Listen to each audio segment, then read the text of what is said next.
Hello, I'm Tim Harris. This is Julie Harris, and this is Real Estate Coaching Radio. That's right. So make sure that you hit the subscribe button so you won't miss any future episodes. Thanks again for popping by. Hit that like button, and don't forget to leave your comments and questions so we can get right back with you. We will. Thank you for continuing to make our podcast, Real Estate Coaching Radio, the #1 listened to podcast for real estate professionals in at least the United States.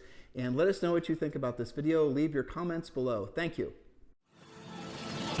Welcome to Real Estate Coaching Radio, starring award-winning real estate coaches and #1 international best-selling authors, Tim and Julie Harris. This is the #1 daily radio show for realtors looking for a no BS, authentic, real-time coaching experience. What's really working in today's market, how to generate more leads, make more money, and have more time for what you love in your life.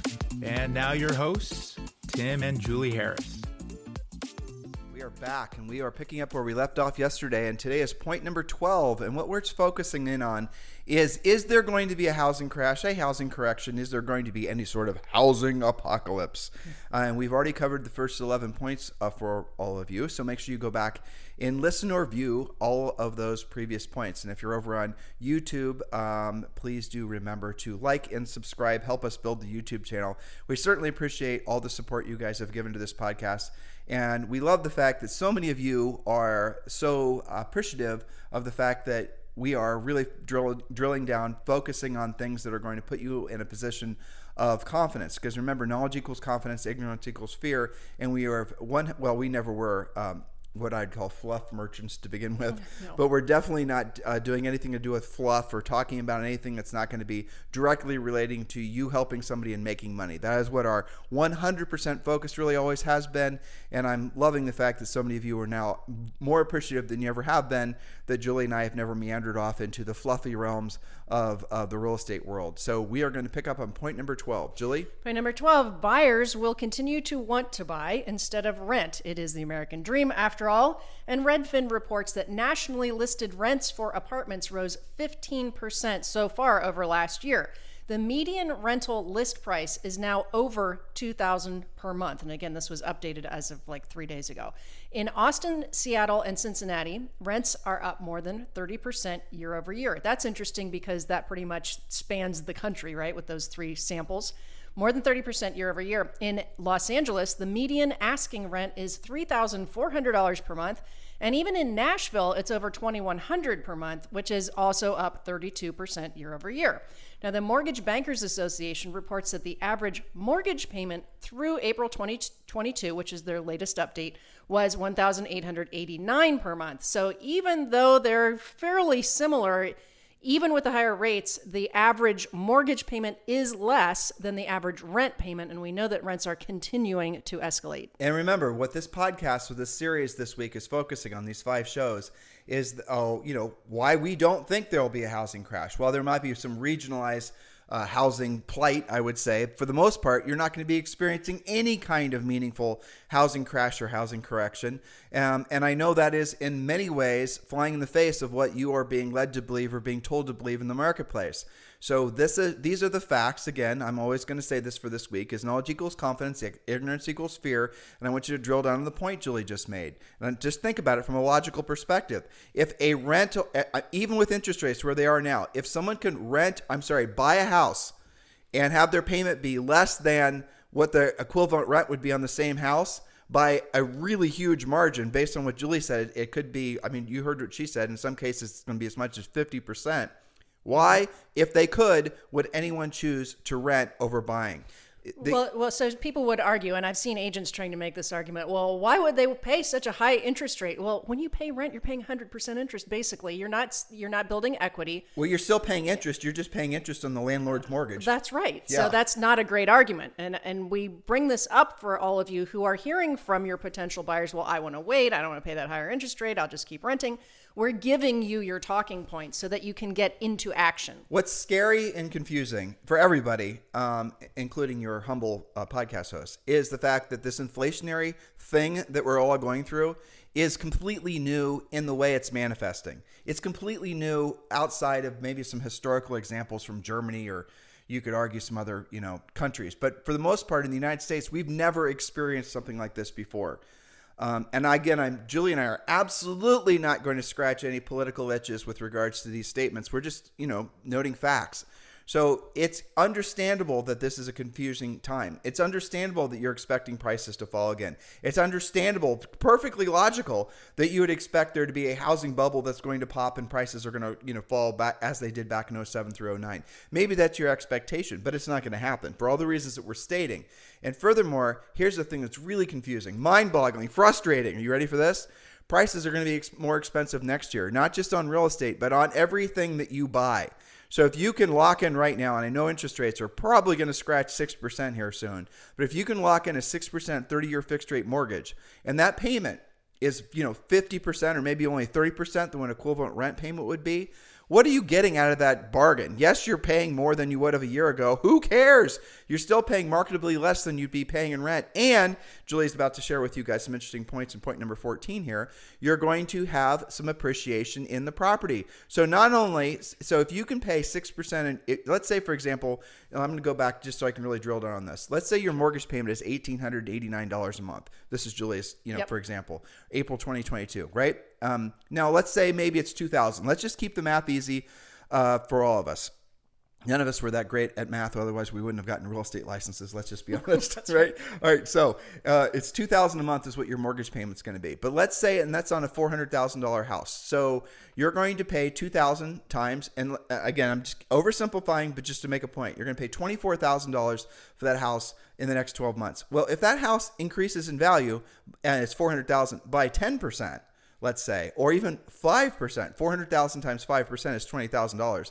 You almost basically, just through the inflation or the appreciation on the house, essentially have covered all your principal, interest, taxes, and insurance, Which right? you cannot say renting. Hell no, you can't. You're going to actually work backwards. There was, I wish we would have memorized this, my dear, but there was a statistic that came out that the average net worth of a homeowner over their lifetime is 75 times that of a renter. Yes. And I get the fact that a lot of millennials mostly are romanticizing the idea that they don't have any commitment to property, but they're also making a bad financial decision. Which they'll regret when they're older.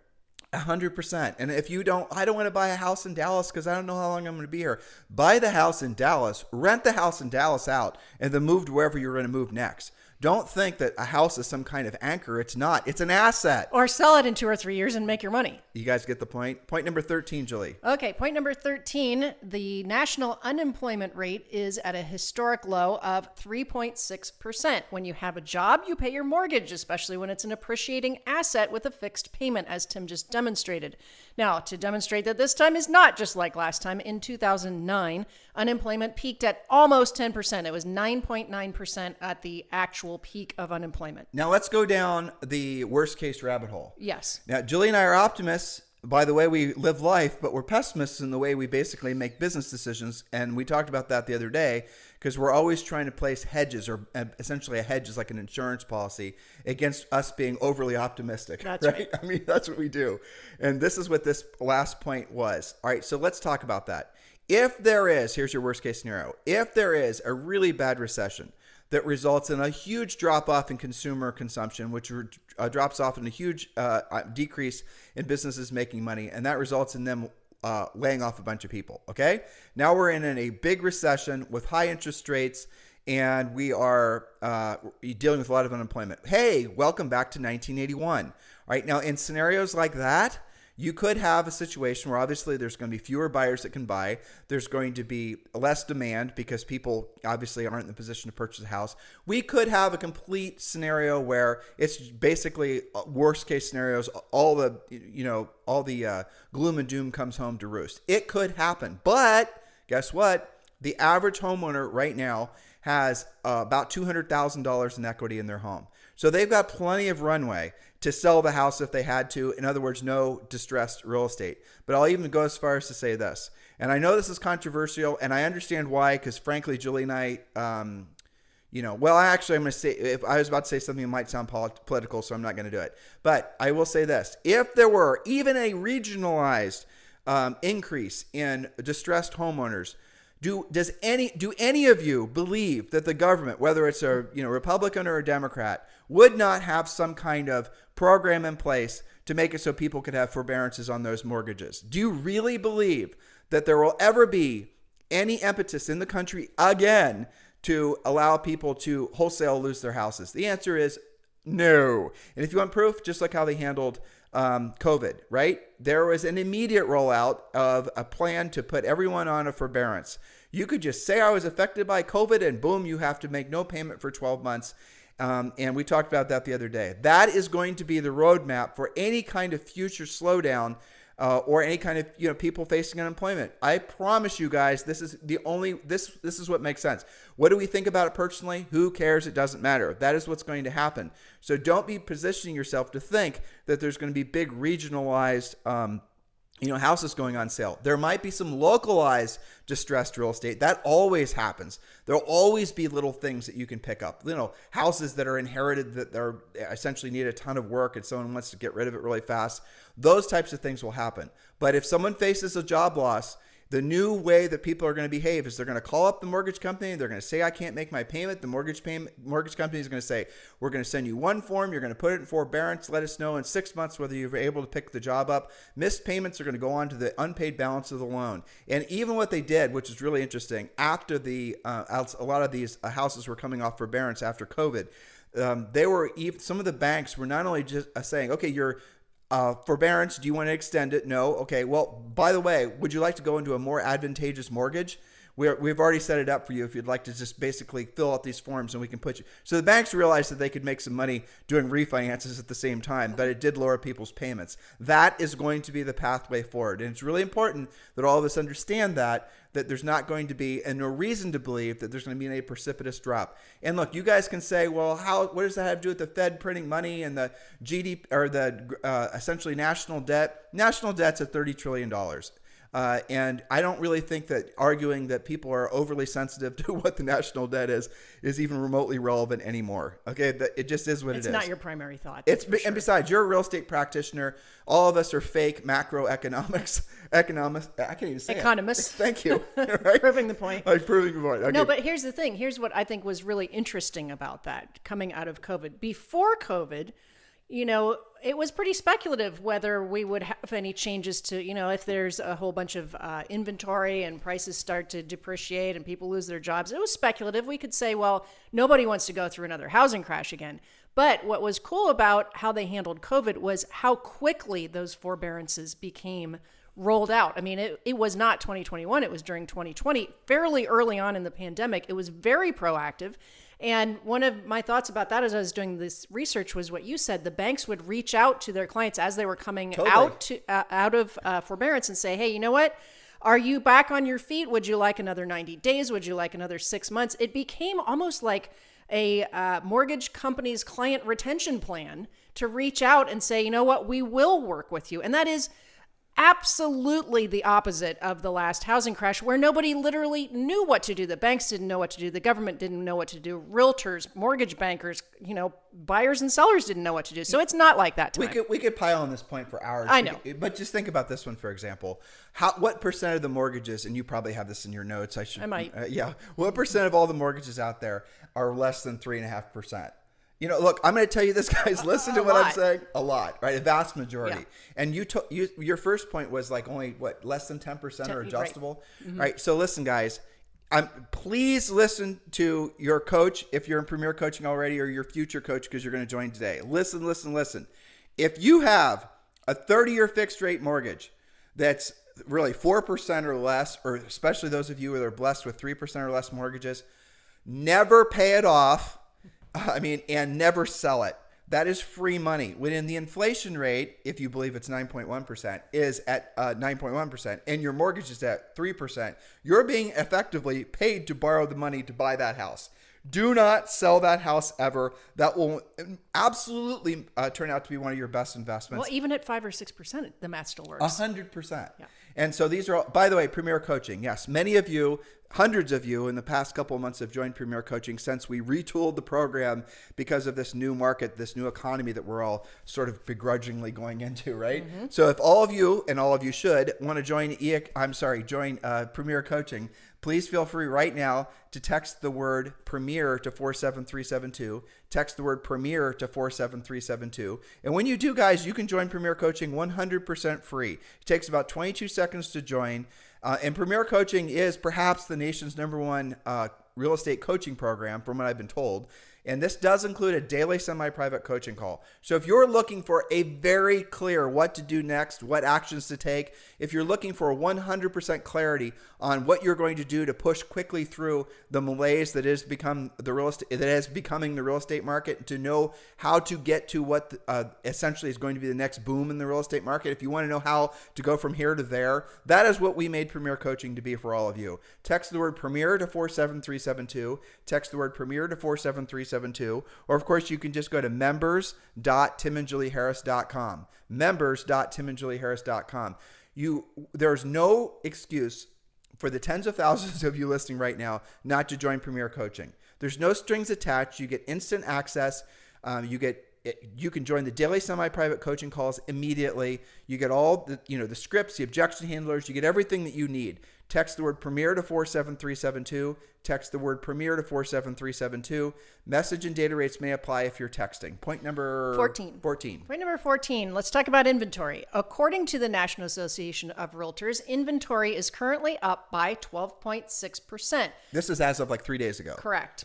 And that's year over year. But it is still far lower than what's needed. Currently sitting at about 1.16 million homes for sale, or a 2.6 month supply. They don't know what that means, so let's explain it. Right. So right now across the country, there's 1.6 million homes for sale, and we do believe those are homes that are in the MLS, may or may not include new construction that's not listed. So just correct, as well as for sale by owners and stuff like that. Exactly. So that means there's a 2.6 month supply. So based on this is called absorption. So based on what's selling right now, the number of homes that are selling per month right now, it would take approximately, if no other new homes came for sale, it would take basically less than 3 months for all 1.6 million homes to be sold. 1.16, but yeah. Well, sorry, 1.16, right? So it would take effectively, you can do the math in your head. There's a little better than, what would it be? 300,000, something like that.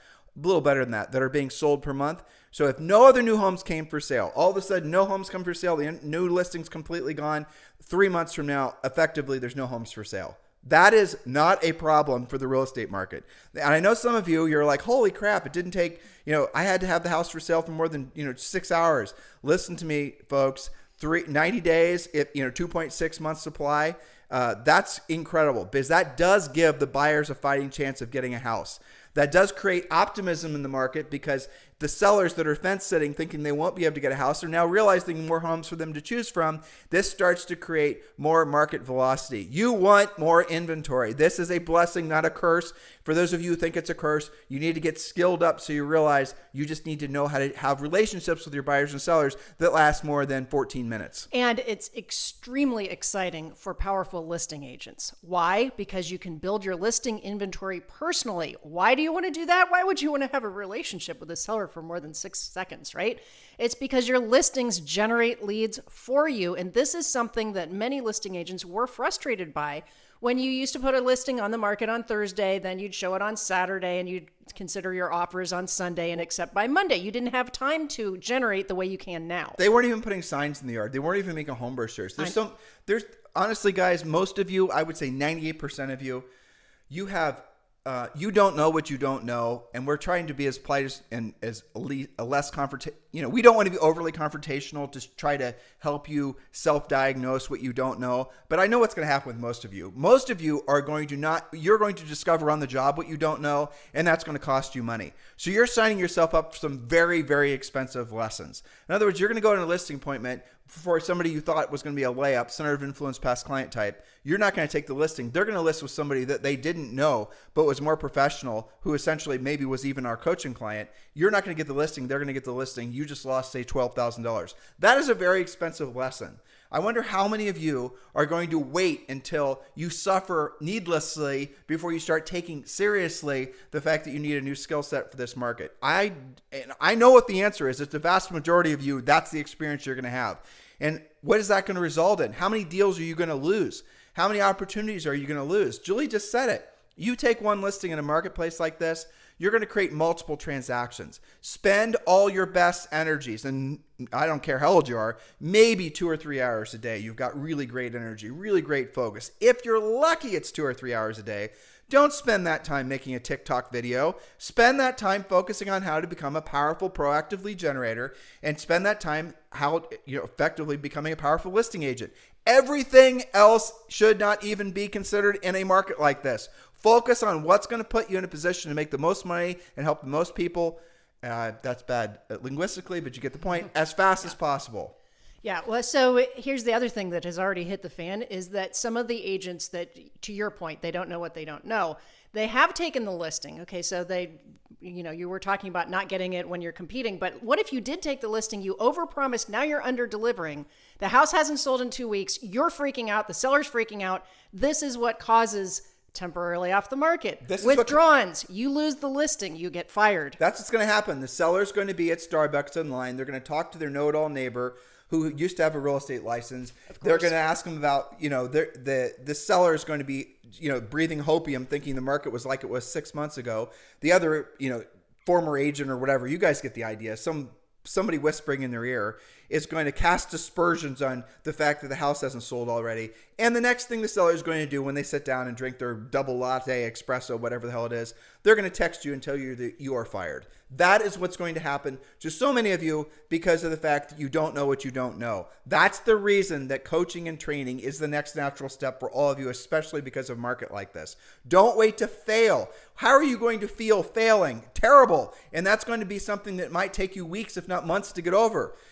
That's the reason you want to avoid the pain if you can. That's the whole point of essentially having your skills in place before you need them, right? Hope for the best, but be prepared for the worst. Especially, honestly, in my 52 years, I think that's saying, hope for the best, be prepared for the worst, is perhaps more salient now than it ever has been. Absolutely agree. So, point number 15, the number of sales has declined, but it's declined to about the same rate as 2019 pre-pandemic numbers. Now, that just means that we went back to a slightly less hot, but still hot seller's market. Not a crash, a shift. Now, according to Lawrence Yun, the chief economist of National Association of Realtors, this is a quote, homes priced appropriately are selling quickly and inventory levels still need to rise substantially, almost doubling to cool home price appreciation and provide more options for home buyers. So that sort of speaks to one of our previous points about inventory. Yes, it's gone up, but it's not even close to, don't scan while I'm talking. It's not even close to what it would need to even be a balanced market, much less a buyer's market, right? So most economists say that and Yoon is one of them, that is going to need 2 to 3 million more in terms of almost double the inventory just to be balanced. A balanced market is 5 to 6 months on the market, one buyer for every listing. It sits on the market for a little while. It still sells. You're probably not going to have competing offers. It's probably not going to sell for full list price, none of which is the end of the world. That is a balanced market. Back to you. Well, so the next point, Julie, is a big point, and I'm going to hold this one off till tomorrow. Agreed. We're going to be talking about inflation. I'm going to give you guys a couple takeaways. I'm going to give you a homework assignment around point number 16. I want you to seriously go to, I don't know how many of you run all your personal expenses, your business expenses through credit cards. It's probably all of you who uses cash anymore. So let's say, for example, use American Express. I want you to go to your American Express account statement from 12 months ago and just look at it. And then I want you to pull up your American Express account statement from this month. And I want you, chances are you're buying the same stuff at the same places.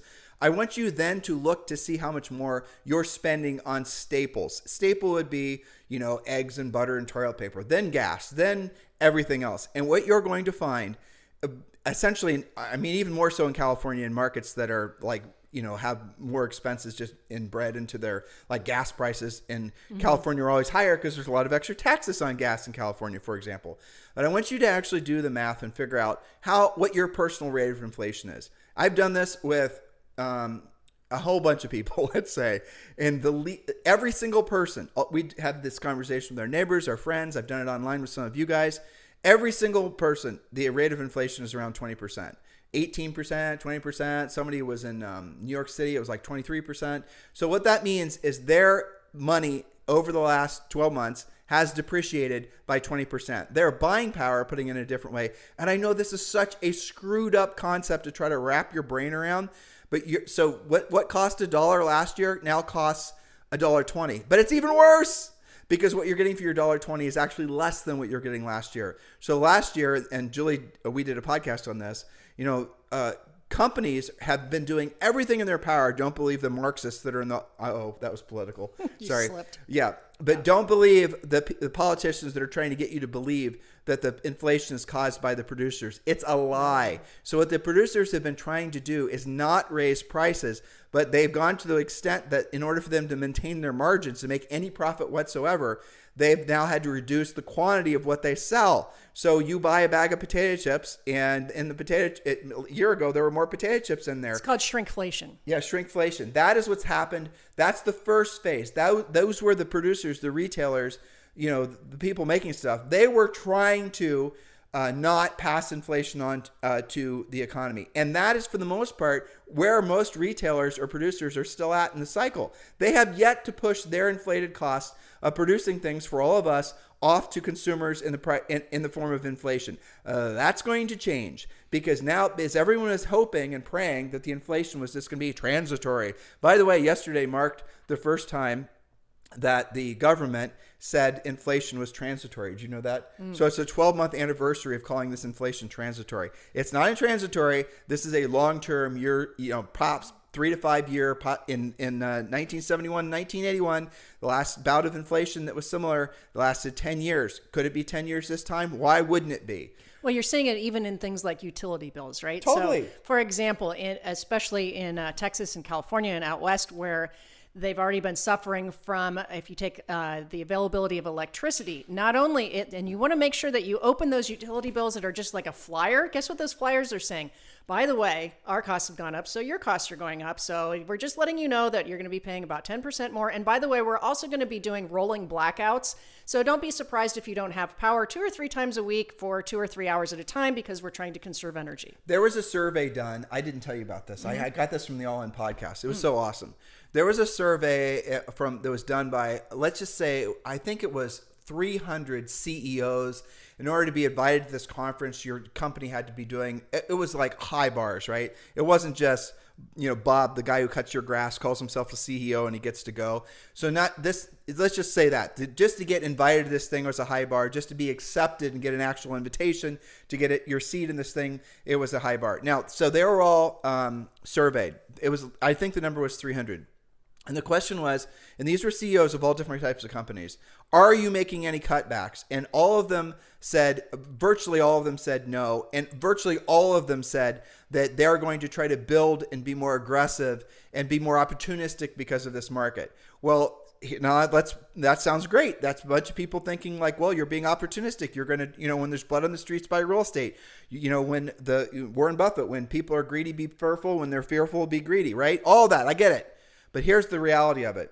In an economy like this that we're entering into, of all 300 of those CEOs who, if they are indeed basically entering into this slowdown and this reset with the idea that they're going to build their businesses and gobble up market share, you will see a vast majority of those small and medium-sized businesses, they'll go out of business, or they'll have to retrace their essentially financial positions. That's the natural thing that happens. There are so many businesses that have been built and have only lived in the last 15 years during this crazy, quantitative easing program after quantitative easing program. The government has been pumping trillions and trillions and trillions and trillions and trillions of dollars into the economy. That money went to all kinds of different places. It went to asset inflation, appreciation. It went to things like business formation. It went to people that had venture money. It went to crypto. Now, if all that money is coming out, which it is through inflation, frankly through inflation, but also over the rising of interest rates, and the Fed is starting to sell all the assets that they've been buying, mortgage-backed, all this type stuff. So if we're in a reversal phase of that, how many businesses were built predicated on that steady stream of government-infused cash always being there? And I can tell you guys, virtually every business is based on realities that do not exist anymore. Now, how bad will the government, how bad will the Fed allow things to get? I have no idea. Neither do you, and neither does anybody else. And frankly, it doesn't appear that the Fed does either. But as that money starts to trickle out of the economy, you're going to see, what are you going to see hypothetically? You're going to see a slowdown in consumer spending. You're going to see a slowdown in, everything basically. Everything is going to reset. But in the interim, just remember, you are in, despite what might be happening as far as headwinds because of the inflation and probably a recession if we're not already in one. You are in a blessed position because you're selling something that everybody needs. It's really critical that you understand that. You don't have to panic. If you're feeling fear, don't try to whitewash your fear away. Don't try to, happy talk your fear away. Don't try to, fool yourself into thinking you're just needing to focus on your big why. The reason you're feeling fear is because your, intuition, your lizard brain is saying, Bob, you are not prepared. Get your ass prepared. In real estate, and frankly, a lot of businesses like real estate, it all comes down to the skill set you have. So you can essentially be able to offer the services to the types of services and the ways that this market demands to the people that will be demanding it. If you're feeling fear, it's because you're probably not a proactive lead generator. You probably can't pre-qualify to save your life. You can't present to somebody who is essentially you don't have a center of influence past client type relationship with. It's going to become very competitive, and very quickly the market's going to sort itself out. That's the nature of life. Not just business, but life in general. So I'm asking all of you to seriously consider the fact that if you are feeling stress, if you are feeling unease, the best antidote to that, did I say it right? Antidote? Yeah, antidote to that is going to be to backfill your education, learn what the market demands so that you don't have to be scared anymore. Knowledge equals confidence, ignorance equals fear. The way to have an unfair advantage, the way to earn the right to be of service to more people is to have the skill set that those people demand. And that is going to be different than what we required 6 months ago. The fluff is leaving. The branding, it's all these types of things that so many of you thought were the most important things. You're quickly going to discover that they're not. The strongest, if I am going to be overly direct and maybe offend some of you, and I'm willing to do it because I want all of you to hear what Julie and I and all of our coaches and staff have to say. The best, smartest thing you can do is take all of the things that you thought were important, write them all on a piece of paper, and then put a little star by the things that are going, everything that's on your mind, everything that you're basically thinking of doing in your business. Which of those things that are on your list are going to lead directly to a paycheck, like in less than 90 days? Which of those activities that you thought were important that were on your to-do list were going to lead directly to a paycheck? And I guarantee you that if you wrote down 20 things, there's probably 1 or 2 that are going to lead directly to a paycheck.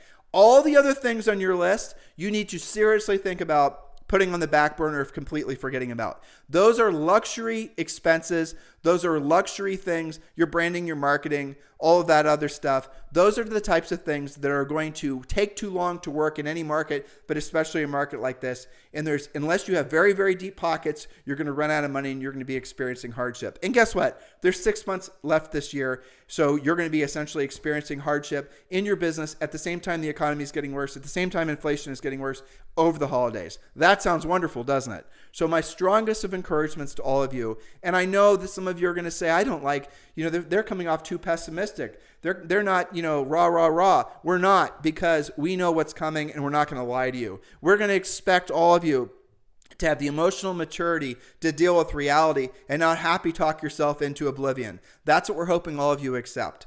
And guys, the simple reality is you are in a real estate at the right time. You just now have to learn how to essentially be competitive in this market, and that's going to come from your skill sets. And then your mindset will follow. Don't be, believing that your mindset's the problem. That's another luxury thought. Do not think my mindset's the problem. I need to work on my mindset for the next 6 months and work on my dream boards. You got to work on your skill sets. You got to start making money. And then you're going to realize as you're helping people and you see yourself helping people, you're going to realize, guess what? My mindset is fantastic because I actually see myself doing what I've always wanted to do. Your actions will control your mindset. So if you have a crappy mindset, it's because you're not actually helping people and you're not actually making money. That is a contrarian perspective on a lot of the things that are being told to you guys, but it's also what we feel to be the truth. And I think a lot of you agree. Otherwise, this wouldn't be the #1 listened to daily podcast for real estate professionals in at least the United States. In the meantime, you guys have a fantastic day. We'll talk with you on the show tomorrow. Hello, thank you for having watched this video. Please remember to subscribe to our YouTube channel. That's right. And don't forget to hit that like button, leave your comments and questions below, and we will get right back with you. Thank you for watching this video. And remember to watch the next one. You're going to love that one.